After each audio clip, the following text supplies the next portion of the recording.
दर्पण न्यूजच्या सांगली कार्यालयाच्या वर्धापन दिनास हार्दिक शुभेच्छा. शुभेच्छुक राजेंद्र उर्फ भाऊ सर्जेराव पालकर, राहणार पालकरवाडी, तालुका राधानगरी, जिल्हा कोल्हापूर. कोल्हापूर जिल्हा संपर्क प्रमुख, शिवसेना शिंदे गट बांधकाम कामगार सेना.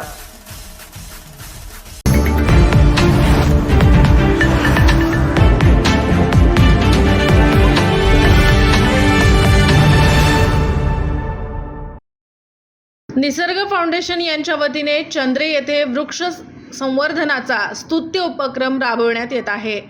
चंद्र बसस्थानक ते चंद्रे गावापर्यंतच्या सुमारे 1 किलोमीटर दुतर्फा रस्त्याकडेला जून महिन्यात 60 अशोकाची झाडे लावण्यात आली आहेत.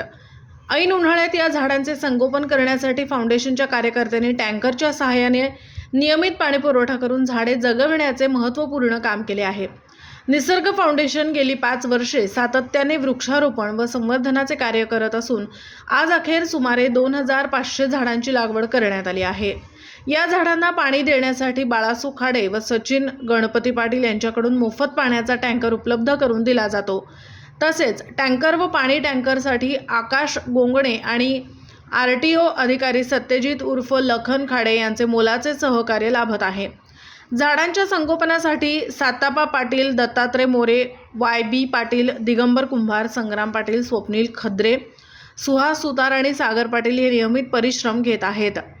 दर आठवड्याच्या सोमवारी निसर्ग फाउंडेशनच्या वतीने या सर्व झाडांना पाणी देण्यात येते. या उपक्रमामुळे परिसरात पर्यावरण संवर्धनाबाबत जनजागृती होत असून नागरिकांकडूनही या कार्याचे कौतुक होत आहे. कोल्हापूरहून दर्पण न्यूजसाठी अनिल पाटील. निर्भीड बेधडक बातमीसाठी दर्पण न्यूज चॅनलला लाईक करा, शेअर करा, सबस्क्राईब करा. मुख्य संपादक अभिजित रांजणे, दर्पण न्यूज.